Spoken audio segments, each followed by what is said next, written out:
Hi hello ನಮಸ್ತೆ friends, ಮತ್ತೊಂದು ವಿಡಿಯೋಗೆ ಸ್ವಾಗತ.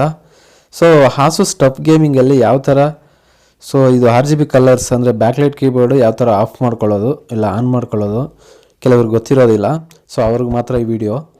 ಸೊ ನೋಡ್ಬೋದು, ಇದು RGB ಕಲರ್ಸ್ ಎಲ್ಲ ನಿಮಗೆ ಸೆಟ್ ಮಾಡ್ಕೋಬೋದು, ಯಾವ್ಯಾವ ಕಲರ್ ಬೇಕು ಅಂತ. ನೀವು ಅಪ್ಲಿಕೇಶನ್ ಇದೆ, ಸೊ ಟಫ್ಗೆ ಅವ್ರದ್ದೇ ಅಪ್ಲಿಕೇಶನ್ ಇದೆ, ಅದರಲ್ಲಿ ಹೋಗಿ ನೀವು ಸೆಟ್ಟಿಂಗಲ್ಲಿ ಸೆಟ್ ಮಾಡ್ಕೋಬೇಕು. ಸೊ ಅದು RGB ಕಲರ್ ಯಾವ ಥರ ನಾವು ಆನ್ ಮಾಡ್ಕೊಳ್ಳೋದು ಅಂದ್ಬಿಟ್ಟು ಈ ವಿಡಿಯೋದಲ್ಲಿ ತೋರಿಸ್ತೀನಿ. ಮೊದಲನೇದಾಗಿ ಹೋಗ್ಬೋದು, ನೀವು ಟಾಸ್ಕ್ ಬಾರಲ್ಲಿ ಹೋಗ್ಬಿಟ್ಟು ಅಲ್ಲಿ ಅಪ್ಲಿಕೇಶನ್ ಇರುತ್ತೆ ನೋಡ್ಕೊಳ್ಳಿ. ಸೊ ಅಪ್ಲಿಕೇಶನ್ ಬಂದು ಆರ್ಮೌರಿ ಕ್ರಿಯೇಟ್ ಅಂತ ಒಂದು ಅಪ್ಲಿಕೇಶನ್ ಇರುತ್ತೆ. ಸೊ ಅದ್ರ ಮೇಲೆ ಕ್ಲಿಕ್ ಮಾಡಿದ್ರೆ ಅದು ಕಂಪ್ಲೀಟು ಈ ಗೇಮಿಂಗ್ ಸೆಟಪ್ ಎಲ್ಲ ಅದರಲ್ಲೇ ಇರುತ್ತೆ. ಗ್ರಾಫಿಕ್ ಕಂಟೆಂಟ್ ಎಷ್ಟೆಲ್ಲ ರೀಡ್ ಆಗ್ತಿದೆ ಅಂತ. ಸೊ ಅದರಲ್ಲಿ ನೀವು ಮೇಲ್ ಲೆಫ್ಟ್ ಸೈಡಲ್ಲಿ ನೋಡ್ಬೋದು, ಐ ಮತ್ತು ಕೀಬೋರ್ಡ್ದು ಒಂದು ಸಿಂಬಲ್ ಇದೆ.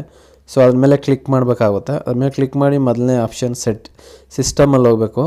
ಸೊ ಅದ್ರ ಮೇಲೆ ಕ್ಲಿಕ್ ಮಾಡಿದ್ರಂದರೆ ಇಲ್ಲಿ ಕಂಪ್ಲೀಟ್ ಕೀಬೋರ್ಡ್ ಲೈಟಿಂಗ್ಸ್ ಎಲ್ಲ ಕ್ಲಿಯರ್ ಇನ್ಫಾರ್ಮೇಷನ್ ಇದೆ. ಇಲ್ಲಿ ಲೈಟಿಂಗ್ ಅಂತ ಬರುತ್ತಲ್ಲ, ಸೊ ಆ ಲೈಟಿಂಗ್ ಹತ್ರ ಹೋಗಿ ನೀವು ಕ್ಲಿಕ್ ಮಾಡಿದ್ರೆ ಇಲ್ಲಿ 4 ಆಪ್ಷನ್ಸ್ ತೋರಿಸುತ್ತೆ. ನಿಮಗೆ ಕೀಬೋರ್ಡಲ್ಲಿ ಯಾವ ಥರ ಬೇಕು ಆ ಥರ ಸೆಟ್ಟಿಂಗ್ ಮಾಡ್ಕೋಬೋದು. ಸೊ ಈ ವಿಡಿಯೋದ ಕಾನ್ಸೆಪ್ಟ್ ಏನಪ್ಪ ಅಂದರೆ, ನಾವು backlight keyboard on and of ಮಾಡ್ಕೊಳ್ಳೋದು. ಸೊ ಇಲ್ಲಿ ಲೆಫ್ಟ್ ಸೈಡಲ್ಲಿ ಇಲ್ಲಿ ಸೆಟ್ಟಿಂಗ್ ಇದೆ. ಸೊ ಅದು ಸೆಟ್ಟಿಂಗಲ್ಲಿ ಹೋಗ್ಬಿಟ್ಟು ಸೊ ಇಲ್ಲಿ ಬಂದು ಒಂದು ಆಪ್ಷನ್ ಇದೆ,